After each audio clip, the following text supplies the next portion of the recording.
आम इंतखाबात के लिए कागजात जमा करवाने के लिए सिर्फ 1.5 घंटा बाकी। आज आखिरी रोज 4:30 बजे के बाद कागजात वसूल नहीं किए जाएंगे। उम्मीदवारों की जांच पड़ताल कल से शुरू होगी। बड़े बड़े सियासी पहलवान इंतखाबी दंगल में उतर पड़े। कराची में आज़ाद उम्मीदवारों की बड़ी तादाद सामने आ गई। बिलावल भुट्टो शहदाद कोट से उम्मीदवार बन गए। खालिद मकबूल सिद्दीकी 3 हलकों से किस्मत आजमाएंगे। मरियम नवाज ने सरगोदा से मैदान का इंतखाब कर लिया। PP80 से कागजात नामजदगी जमा करवा दिए। शाह महमूद कुरैशी NA 150 से मैदान में उतर पड़े। 151 से मेहरबानो कुरैशी और PP 218 से जैन कुरैशी इंतखाब लड़ेंगे। जहांगीर तरीन का 3 हलकों से इलेक्शन लड़ने का फैसला। 155 लोधरा और NA 149 मुल्तान से मैदान में आ गए। लाहौर के हल्के NA 130 में बड़े मुकाबले का इम्कान। नवाज शरीफ और PTI से यास्मीन राशिद आमने सामने होंगे। दोनों के कागजात नामजदगी जमा करवा दिए गए। कायद नून लीग को 26 दिसंबर को स्क्रूटनी के लिए बुला लिया गया। हल्के से PP, जमात इस्लामी और अवामी तहरीक के उम्मीदवार भी मद्दे मुकाबिल। 10 आजाद उम्मीदवार भी किस्मत आजमाएंगे।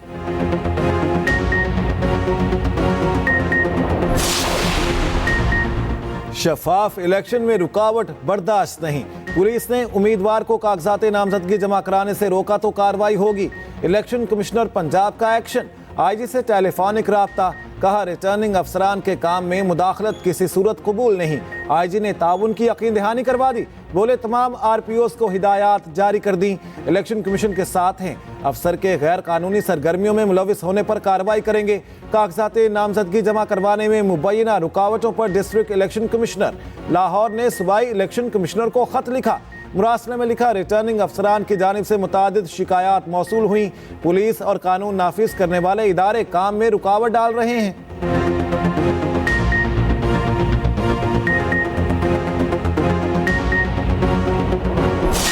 1977 के वो वाहिद इलेक्शन थे जिसको मुकम्मल तौर पर पूरी कौम ने रिजेक्ट कर दिया था।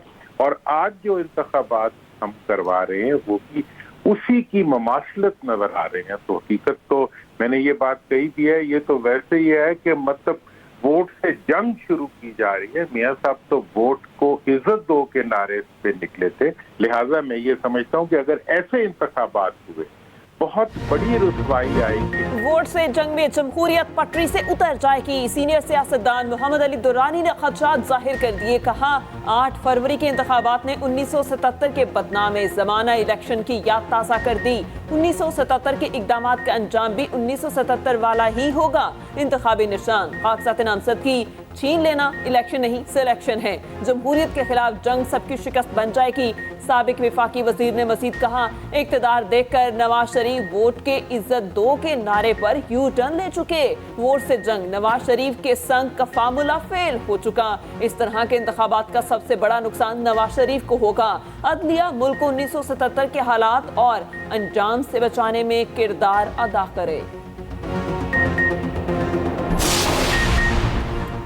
आम इंतखाबात के लिए गुजरावाला में सियासी बहार। 1190 उम्मीदवारों ने कागजात हासिल कर लिए। कौमी असम्बली के लिए 350 उम्मीदवार मद्दे मुकाबिल। NA 78 से खुरम दस्तगीर ने पेपर जमा करवा दिए। मीडिया से गुफ्तगू में साबिक विफाकी वजीर ने कहा, PTI ने 9 मई को लेवल प्लेइंग फील्ड को खुद आग लगाई। तहरीक इंसाफ ने अपने आप को जख्म लगाए। हर इलेक्शन पर मेला लगने की तवक्को नहीं कर सकते।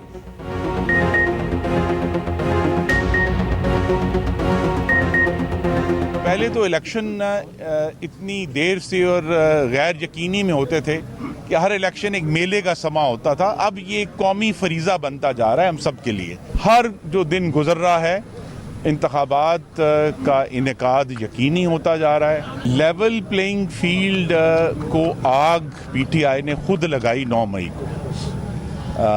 और उनका ये ख्याल था कि प्लेइंग फील्ड उनकी जागीर है, उसको जिस तरह चाहें वो आग लगा दें।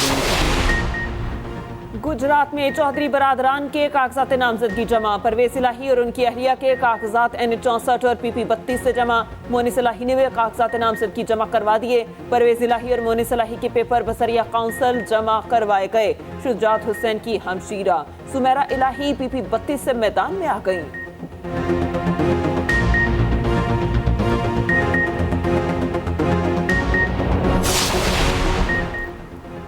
रावलपिंडी में जोर का जोड़, बड़े सियासी पहलवान मैदान में आ गए। साबिक विफाकी वज़रा और अरकान असम्बली एक दूसरे के मद्दे मुकाबिल।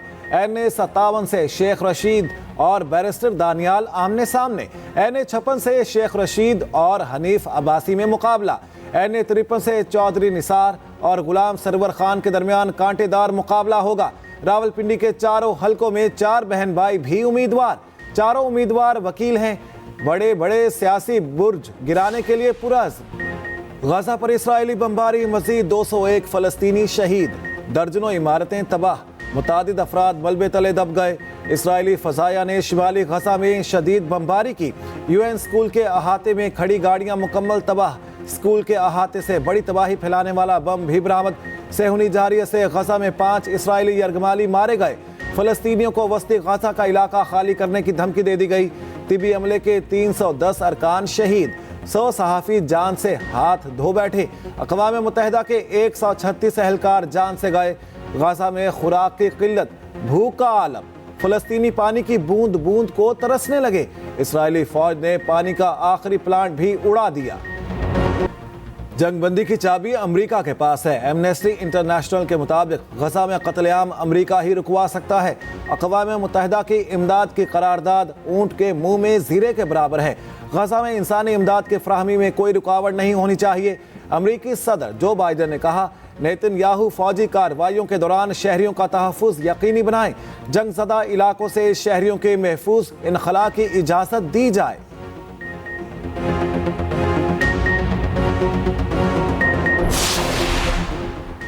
इसराइल के लिए समुद्री नक्लो हमल मुश्किल होने लगी। सेहूनी जहाज़ों पर बुहीरा अरब में हमले शुरू। भारतीय साहिली इलाके में बहरी जहाज पे ड्रोन हमला। नुकसान की तफसीलात सामने ना सकी।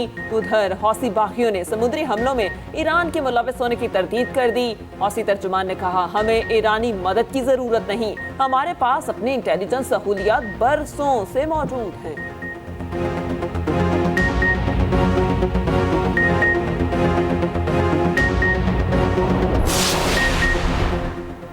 दुनिया में जारी बेइंसाफियां, हॉलीवुड अदाकारा और इंसानी हुकूक की कारकुन एंजेलिना जोली परेशान। कहा, सोचा था दुनिया में अच्छे इंसान और ममालिक हैं, लेकिन ये सच साबित नहीं हुआ। इंसानों के एक ग्रुप के लिए तो इंसाफ की बात की जाती है, मगर दूसरे के लिए नहीं।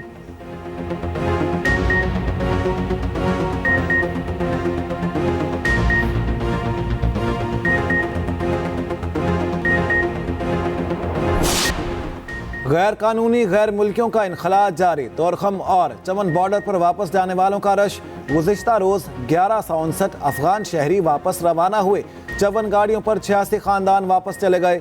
मजमुई तादाद 4,46,000 से जायद हो गई। रावी पुल फरवरी में मुकम्मल हो जाएगा। निगरान वज़ीर आला ने लाहौर वालों को खुशखबरी सुना दी। मोहसिन नकवी ने कहा, शाहदरा और इमामिया कॉलोनी पुल भी जल्द बनेंगे। इलाके को खूबसूरत तरीन इलाका बनाने का ऐलान कर दिया। सहाफ़ी के सवाल पर बोले, हराम खाने वालों पर लानत भेजता हूँ। 1 जनवरी से ड्राइविंग लाइसेंस की फीस में इजाफा होगा।